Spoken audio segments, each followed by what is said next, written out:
देख रहे हैं जनसंवाद 24x7। 7 नवंबर 2025 आज का दिन भी ये इतिहास में दर्ज होगा। 27 साल का एक युवा धीरेंद्र शास्त्री बागेश्वर धाम के नाम से प्रसिद्धि पा चुके इस युवा ने एक और बीड़ा उठाया है। बीड़ा है हिंदुस्तान हिंदू राष्ट्र घोषित हो। आखिर कैसे होगा हिंदुस्तान हिंदू राष्ट्र घोषित? क्या घर में बैठकर हो जाने से हो जाएगा, या फिर व्हाट्सएप ग्रुपों पर बड़े बड़े मैसेज भेजने से हो जाएगा? नहीं, इसके लिए जी तोड़ मेहनत करनी होगी।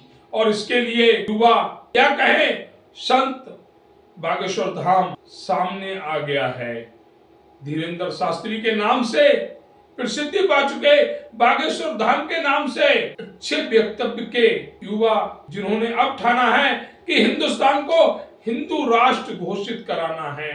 इसके लिए 7 नवंबर 2025 दिल्ली का छतरपुर क्षेत्र, जहां से पैदल यात्रा वृंदावन तक, क्या जरूरत थी यात्रा करने की? आखिर इस यात्रा की क्या जरूरत आ पड़ी?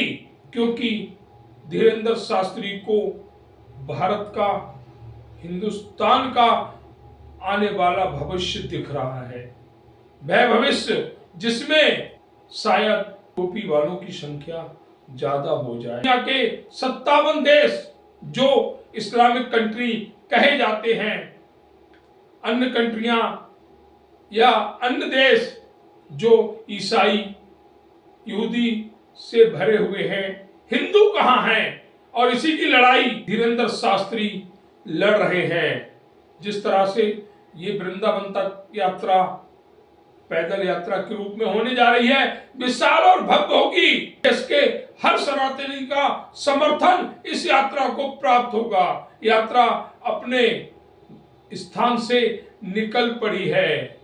अब देखना यह है, अपने आप को सनातनी कहने वाले घर में बैठकर इस यात्रा का समर्थन करेंगे या बाहर निकलेंगे, समर्थन करेंगे बागेश्वर धाम धीरेंद्र शास्त्री का। उनके कंधे से कंधा मिलाकर मांग करेंगे हिंदू राष्ट्र की। हालांकि हिंदू रक्षा दल ने इस यात्रा को पूर्ण समर्थन दे दिया है।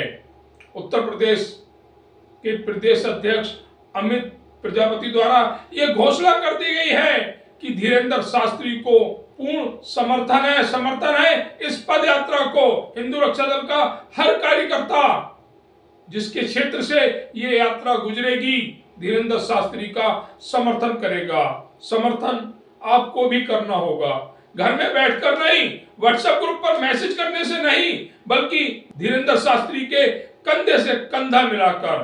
तभी आपकी, हमारी, सबकी हिंदू राष्ट्र की परिकल्पना सत्य होगी। इसके लिए लड़ाई लड़नी होगी, लड़ाई जोर वाली नहीं, मजबूती वाली, जिसके लिए धीरेंद्र शास्त्री ने बढ़ा दिए हैं। अब उनके कदमों के नीचे कोई कंकड़ पत्थर नहीं आए, इसकी व्यवस्था आपको करनी है, हर सनातनी को करनी है। 7 नवंबर 2025 दिल्ली के छतरपुर से निकली इस यात्रा में कोई अवरोधक पैदा ना हो, इसके लिए हर सनातनी को बागेश्वर बाबा के साथ चलना होगा, ताकत दिखानी होगी, दिखाना होगा कि हम हिंदू राष्ट्र लेकर रहेंगे। लड़ाई सरकार से नहीं है, लड़ाई किसी राजनीतिक दल से नहीं है, लड़ाई है अपने आप से। अपने आप से हो रही इस लड़ाई में कौन जीतता है ये तो आने वाला समय बताएगा।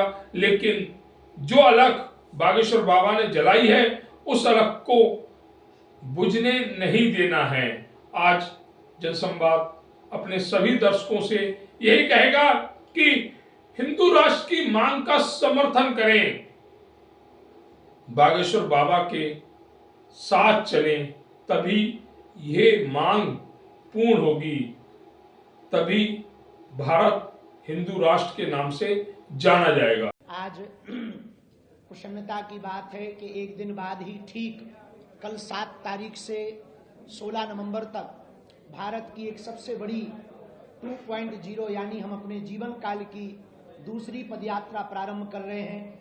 150 करोड़ भारतीयों की 150 किलोमीटर की हिंदू एकता पदयात्रा। ये पदयात्रा सनातन धर्म की विचारक यात्रा है। इस देश को कास्टवाद ने खोखला किया है। हम इस देश में राष्ट्रवाद चाहते हैं। हम तलवारों की लड़ाई पर भरोसा नहीं करते, विचारों की लड़ाई पर भरोसा करते हैं। इस देश में सनातनीय परंपरा के मानने वाले जितने लोग हैं, हम उनकी लड़ाई लेकर के, हम उनके विचारों को लेकर के गांव गांव, गली गली, नुक्कड़ नुक्कड़ जाएंगे, हिंदुओं को जगाएंगे, हिंदुओं को एक करेंगे, ताकि आने वाले समय में भारत की जो जनरेशन है, अल्फा, बीटा या वर्तमान में जैन जी, वो कास्टवाद के चक्कर में ना पड़कर राष्ट्रवाद के चक्कर में पड़े और भारत हमारा विश्व गुरु बने। जय श्री राम। भारत माते सभी सनातनी भाइयों को आने वाली जो 7 नवंबर है, उसको बाबा बागेश्वर धाम जो है वो हिंदुत्व की एक प्रचंड यात्रा निकाल रहे हैं, जिसमें हिंदू रक्षा दल पूरी ताकत से उस यात्रा में सम्मिलित होगा। जहां जहां से भी वो यात्रा निकलेगी, वहां वहां हिंदू रक्षा दल स्वागत करेगा, सभी जिलों में स्वागत करेगा। और ये यात्रा दिल्ली से लेकर जो वृंदावन तक जा रही है, ये किसी एक व्यक्ति की यात्रा नहीं है, किसी जाति की यात्रा नहीं है, ये समस्त हिंदू समाज की यात्रा है। हर हिंदू को घर से बाहर निकलना होगा और इस यात्रा में सम्मिलित होना होगा। और जहां से भी ये यात्रा निकल रही है, वहां के हिंदुओं की जिम्मेदारी है कि इस यात्रा को सफल बनाए। और हमारा एक भी देश नहीं है, 57 कंट्रियां मुस्लिम हैं, ईसाइयों की कंट्रियां हैं, हिंदू की कोई भी कंट्री नहीं है। अगर बाबा बागेश्वर धाम ये लड़ाई लड़ रहे हैं, तो इस लड़ाई में पूरी ताकत से हमें खड़ा होना पड़ेगा और इस हिंदू राष्ट्र की मांग को और ज्यादा ताकत से इसको मांगना पड़ेगा और ये मैसेज सब तक पहुंचाना पड़ेगा। तो हम लोग तो पहुंच रहे हैं, क्योंकि हमारा धर्म है, हमारा कर्तव्य है, ये मातृभूमि हमें बुला रही है। पर मैं समस्त सनातनियों से निवेदन करना चाहता हूं कि अपनी यात्रा समझते हुए, ये बाबा बागेश्वर धाम किसी के नहीं है, सभी हिंदू के हैं। आप सभी वहां इनका समर्थन करने पहुंचे। सभी संगठनों से निवेदन करना चाहता हूं कि पूरी ताकत से इस यात्रा को ताकतवर बनाए, सफल बनाए। जय श्री राम। हर हर